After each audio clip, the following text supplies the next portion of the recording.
बिस्मिल्लाहिर्रहमानिर्रहीम। क़ाल रसूलुल्लाह सल्लल्लाहु अलैहि वआलिहि वसल्लम अव्वलुना मोहम्मद व औसतुना मोहम्मद व आखिरुना मोहम्मद व कुल्लुना मोहम्मद। रसूल गिरामी क़द्र हज़रत मोहम्मद मुस्तफ़ा सल्लल्लाहु अलैहि वसल्लम इरशाद फरमाते हैं कि हमारा पहला भी मोहम्मद है, हमारा दरमियान वाला भी मोहम्मद है और हमारा आखिरी भी मोहम्मद है और हम सब के सब मोहम्मद हैं। आज नाज़रीन 11 ज़िक़ात तमाम ही मोमिनीन की खिदमत में हम इमाम अली रज़ा अलैहिस्सलाम की विलादत व शहादत के मौके पर मुबारकबाद पेश करते हैं। और इमाम रज़ा अलैहिस्सलाम 148 हिजरी को मदीने मुनव्वरा में यानी 11 ज़िक़ात को मौला इमाम रज़ा अलैहिस्सलाम मदीने मुनव्वरा में पैदा हुए और आपके अलक़ाब अली, आपका नाम अली और आपके अलक़ाब फ़ाज़िल, साबिर, इमाम रऊफ़ और आलिम आले मोहम्मद है। और इमाम इस दुनिया में तशरीफ़ लेकर आए इमाम जाफ़र सादिक़ अलैहिस्सलाम की शहादत के 15 रोज़ के बाद इमाम अली रज़ा अलैहिस्सलाम की विलादत व शहादत हुई। आपने 55 साल हयात तैयबा पाई और इस दुनिया में आपने 55 साल गुजारे। और किस तरह से गुजारे कि आपके ज़माने में जो बादशाह था वो मामून रशीद था, उसके अलावा भी कई बादशाहों के आपने ज़माने देखे और आपके ज़माने में कई बादशाह गुज़रे। उनमें से एक मामून रशीद जो था वो हारून रशीद के 2 बेटे थे, एक बेटे का नाम अमीन और एक बेटे का नाम मामून। अमीन जो है नाज़रीन जनाब ज़ुबैदा का बेटा था और मामून रशीद जो है वो बावर्ची खाने में काम करने वाली का बेटा था।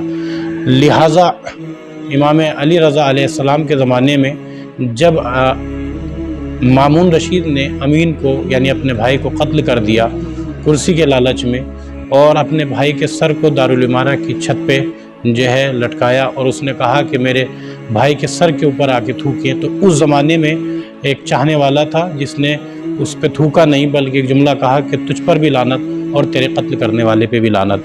ऐसी सूरत में उस सर को उतरवा लिया गया। और इमाम रज़ा के ज़माने में मामून रशीद ने एक जो है ऐलान किया कि मैं उलमा दोस्त हूँ, यानी मैं उलमा से मोहब्बत करता हूँ। ऐसी सूरत में उस ज़माने के जो उलमा थे वो तौरात वाले तौरात लेकर आए, ज़बूर वाले ज़बूर लेकर आए और इंजील वाले इंजील लेकर आए और कुरान वाले कुरान लेकर आए। तो उस ज़माने में जो उसके दरबारी उलमा थे वो उनके सवालों के जवाब नहीं दे पा रहे थे। लिहाजा मुशीरों ने मशवरा ये दिया कि मामून रशीद अगर तू ये चाहता है, तूने जो ये दावा किया है कि मैं उलमा से बड़ी मोहब्बत रखता हूँ, इल्म दोस्त हूँ, लिहाजा अगर तू ये चाहता है कि दीगर उलमा के सवालों के जवाब दे, तो इस वक्त जिसको जो ज़माने के इमाम हैं यानी इमाम अली रज़ा अलैहिस्सलाम और हमारे छठे इमाम ने उनको आलिम आले मोहम्मद के नाम से भी याद किया। तो उस ऐसी सूरत में उनको तो वहाँ से बुला ले मदीने से, और जब तू बुलवा लेगा तो तेरे दरबार में जो दीगर उलमा आ रहे हैं उनके सवालों के जवाब भी वही देंगे। लिहाजा क्योंकि मामून रशीद ने अमीन को कत्ल किया था तो बनी अब्बास जो है मामून रशीद के मुखालिफ हो गए थे। बनी उमैया से हुकूमत को छीना था, लिहाजा बनी उमैया का जो है मामून रशीद के मुखालिफ थे। और बनी हाशिम इसलिए मुखालिफ थे इसलिए कि बनी फ़ातिमा यानी इमाम मूसा काज़िम अलैहिस्सलाम को मामून रशीद के बाप हारून रशीद ने कत्ल कराया था। लिहाजा ऐसी सूरत में तीनों गिरोह उसके मुखालिफ थे और मुशीरों ने मशवरा ये दिया कि एक तीर से 2 शिकार हो जाएंगे, यानी इमाम रज़ा भी जो है तेरे पास आ जाएंगे तो बनी फ़ातिमा तेरे साथ जुड़ जाएंगे और वो आलिम आले मोहम्मद हैं। लिहाजा तेरे दरबार में जो दीगर उलमा आ रहे हैं उन उलमा के सवालों का जवाब इमाम रज़ा अलैहिस्सलाम के अलावा कोई नहीं दे सकता। लिहाजा इमाम रज़ा अलैहिस्सलाम को मदीने से बुलवाया गया और उस ज़माने में एक शख्स था जिसका नाम ईसा था और वो गया और उसने जाने के बाद वही कारनामा पेश किया जो उस ज़माने में जो करबला में हुआ और सारे घरों को सादात के घरों को जलाया जाने लगा।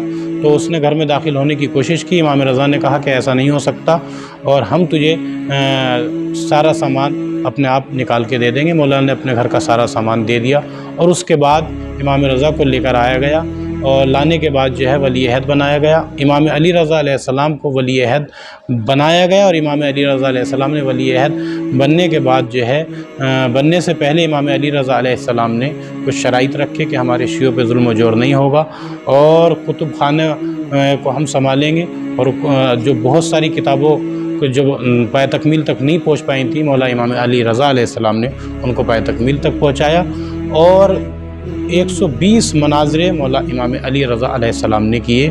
اور طرز امام علی رضا علیہ السلام کا یہ تھا مناظرے کرنے کا کہ جو دیگر علماء مامون رشید کے دربار میں کتابیں لے کر آ رہے تھے ان کو ان کی کتاب سے مطمئن کرنا اور انہی کے سوالوں کو انہی کی کتابوں کے ذریعے سے جواب دینا۔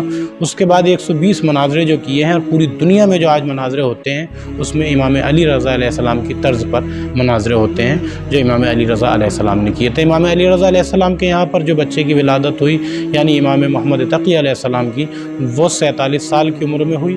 حالات اتنے پراشوب تھے کہ لوگ طعنے دیتے تھے کہ آپ کے یہاں کوئی اولاد نہیں ہے، تو اللہ نے ان کو 47 سال کی عمر میں ایک بیٹے کی دولت سے نوازا، اور جب اللہ نے ان کو بیٹا عطا کیا یعنی امام محمد تقی علیہ السلام کی ولادت ہوئی، تو اپنے جو قبیلے کے افراد تھے انہوں نے اس بات سے انکار کر دیا کہ یہ آپ کا بیٹا نہیں ہے۔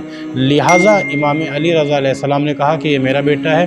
اس زمانے کے جو ماہرین تھے جو چہرہ دیکھ کر بتاتے تھے کہ بچہ کس کا ہے، ان کو بلایا گیا اور ایک باغیچے میں امام علی رضا علیہ السلام کو ایک کام پہ معین کر دیا گیا، اور جو ان کے قبیلے کے افراد تھے ان کو کرسیوں پہ بٹھا کر خوبصورت لباس پہنانے کے بعد جو ہے بٹھا دیا گیا۔ انہوں نے سب کے چہروں کو دیکھا اور چہرے کو دیکھنے کے بعد کہا کہ آپ میں سے کسی کا بیٹا نہیں ہے۔ لہٰذا جب وہ وہاں سے گزرنے لگے تو امام علی رضا علیہ السلام پہ ان کی نگاہ گئی، اور امام علی رضا علیہ السلام کو دیکھنے کے بعد انہوں نے کہا کہ یہ آپ کا فرزند ہے۔ وآخر دعوانا والحمد للہ رب العالمین۔